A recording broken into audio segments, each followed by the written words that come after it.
like a movie theater playing It's a Wonderful Life in the middle of October.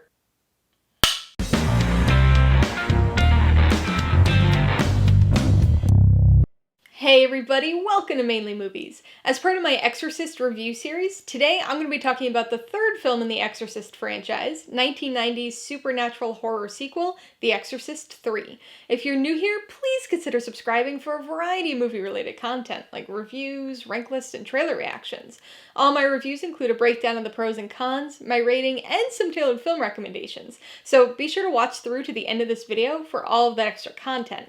The Exorcist III stars George C. Scott, Ed Flanders, and Brad Dourif, and was directed by William Peter Blatty. Based on William Peter Blatty's 1983 novel Legion, and set 15 years after the events of The Exorcist, it tells the story of Lieutenant William Kinderman as he investigates a series of murders boasting the MO of a long-dead serial killer. Audience expectations can make or break a film. Going into a movie with low expectations, but being pleasantly surprised, can do wonders for a film with word of mouth. But the opposite can be true if the movie doesn't meet expectations. And of course, all of this can have an effect on a film before the audience even sees it. If they have low expectations, the average person probably isn't going to go see the movie. Every film that comes out has to contend with expectations in one way or another, but sequels are often the most impacted by this, because filmgoers have something to compare to. The Exorcist III faced some very challenging dichotomous expectations when it came out. As a sequel to The Exorcist, there were bound to be some high comparative expectations regarding atmosphere, story, and scares. But as the delayed franchise follow-up to Exorcist II, people weren't expecting much, and also weren't super enthused about heading out to the theater for it. After all, this franchise had experienced one of the most dramatic first to second movie downgrades in film history, but somehow The Exorcist III managed to help things bounce back.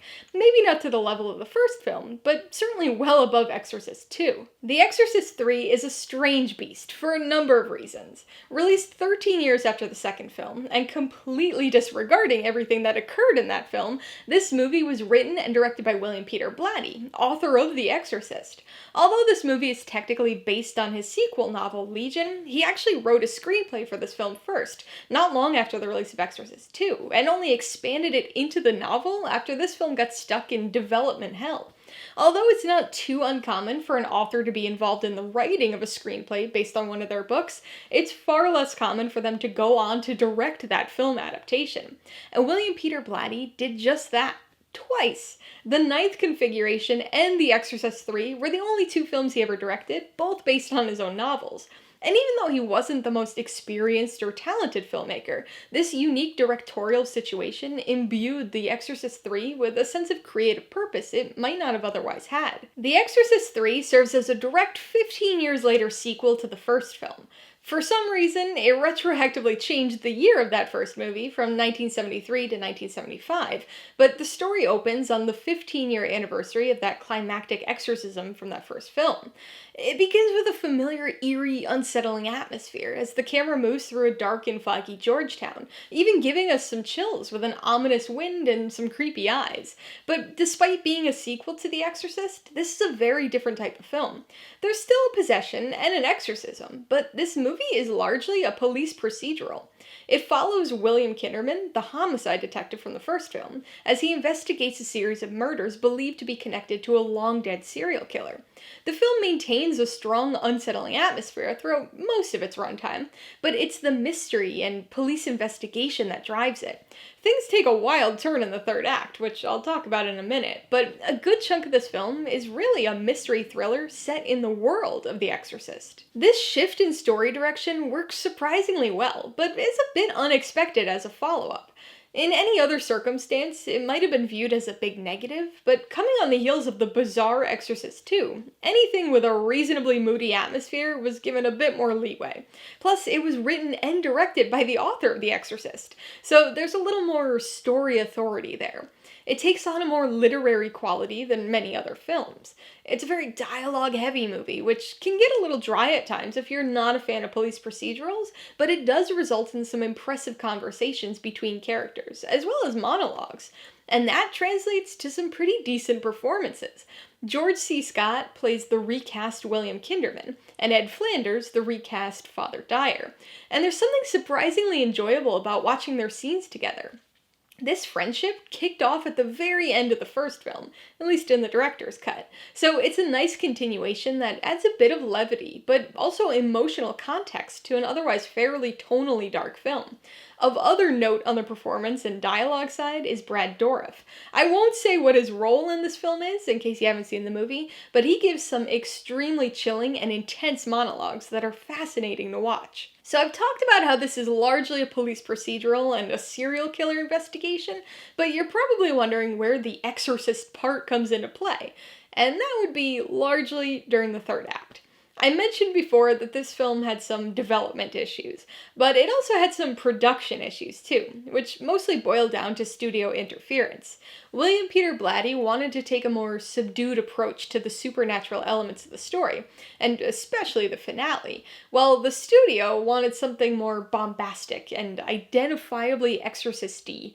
So they mandated reshoots, and it really shows. Once the demon stuff starts to come into play, it's like a completely different movie. It goes from this grounded serial killer investigation to this over-the-top supernatural horror almost out of nowhere. The story introduces some new and interesting ideas regarding the possession and how it all works, which do feel like an extension of the first film. But other components of the third act are just so ridiculous and goofy. It offers up some good jump scares and some undeniably entertaining moments, but it just feels so tonally disconnected from the rest of the film. Like the ending of some other movie was just tacked on to this one. As with the rest of the franchise, I've personally never found this to be a particularly scary film, but I'm not sure that was ever truly the intention here. The first movie was chilling and tried to be scary to some extent, and Exorcist II really tried to be scary, but was just muddled and ridiculous. But The Exorcist III? I think this was going more for that serial killer story brand of unsettling, and ended up getting a lot of jump scares and big ridiculous moments tacked on because of the reshoots. And so I'm not sure how this fared with regard to audience expectations. The film's popularity has certainly grown in recent years, but it wasn't particularly well received at the time of release. William Peter Blatty attributed the poor box office performance to the studio's insistence on calling the film The Exorcist III, rather than Blatty's preferred title, Legion. The studio argued that people would be more likely to come if it was clear the film was part of the Exorcist franchise, while Blatty argued that marketing it as a sequel to Exorcist II would have the opposite effect and actually repel potential viewers. And I have to agree with Blatty on this point. As I said before, audience expectations have a big impact on the success or failure of a movie. And with its primarily tangential connections to the first Exorcist film, I think this movie would have fared much better at the box office and critically if it had dropped those direct connections and was instead released as a standalone film called Legion. Alright, let's talk about the pros and cons. Pro number one is the mystery. I realize this probably isn't something people would expect to be a pro in an Exorcist film, but I really genuinely enjoy the serial killer investigation at the heart of the story. It's certainly a change in direction from the first film, but it manages to get a similar tone across. And even though things go a little crazy during the third act, I still appreciate how the mystery of this investigation plays out. It's an interesting combination, taking a police procedural mystery thriller and intertwining it with supernatural horror. The second pro is the atmosphere, at least for the first 2/3 of the movie. Even though the story is very different from the first film, it maintains a similar dark, overshadowing atmosphere. It's unsettling and foreboding, and it's got this unique way of instilling this uneasiness without actually showing us much. There's a lot of effective dialogue-based descriptions of things, but most of the grisly stuff is either cut away from before we see it, or is underneath a sheet, and we just see another character's reaction to it. I know people have varying opinions on this technique, but in the case of The Exorcist III, I think it enhances the atmosphere, because it lets our imagination do the work, so whatever we personally find disturbing or scary is what we imagine. This all goes out the window once we hit the third act, but the atmosphere during the first 2/3 of the movie is solid. On the con side, the biggest issue is the third act. So, like I said in the review, I recognize that this is largely the result of studio interference, and I'll also admit that aspects of the third act are extremely entertaining. If you've never gone frame by frame through the near miss in Kinderman's house, I highly recommend it, because it's very funny to look at. So, maybe if the whole film had been like the third act, this wouldn't have been a problem, but it's such a sudden shift in style and tone compared to what came before.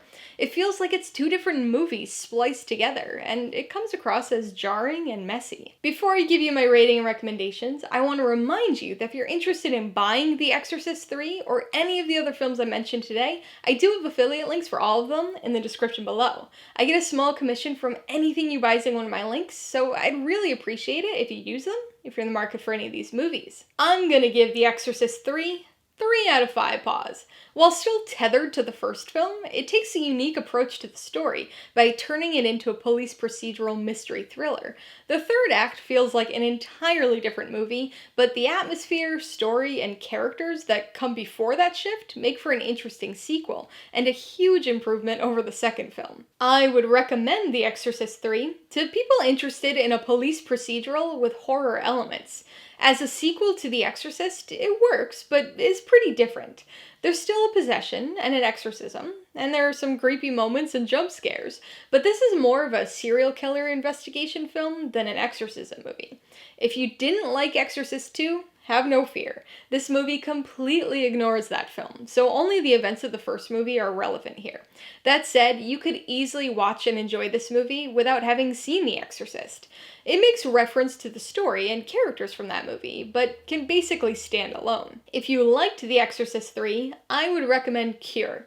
This is a very compelling Japanese psychological thriller that focuses on a detective investigating a serial killer. I don't want to give anything away, so I'm not going to go into detail, but there are a number of similarities to aspects of these two stories. If you'd like another mystery thriller based on a book, you might want to watch Angels and Demons, which is another film with religious components and the search for a serial killer. It doesn't have the supernatural aspects or scares of The Exorcist III, but this sequel to The Da Vinci Code does offer up an interesting mystery. And if you liked the dark tone of the investigation and want another solid serial killer crime thriller, you should check out Seven. It's a chilling, unnerving film with a heavy atmosphere, but unlike The Exorcist III, it does do a lot more showing of its gruesome elements rather than just telling, with one memorable and iconic exception. Alright, a couple questions for you guys. Number 1, have you seen The Exorcist III? If so, what'd you think of it? And number 2, what's your favorite movie about the search for a serial killer? Be sure to leave your answers in the comments below so we can get a discussion going. Alright, so if you got some enjoyment, insight, or information out of this review, I'd appreciate it if you'd hit that like button. And if you haven't done so already, please hit subscribe if you're at it to see more videos like this. Till next time, this has been Alyssa with Mainly Movies. The way life should be.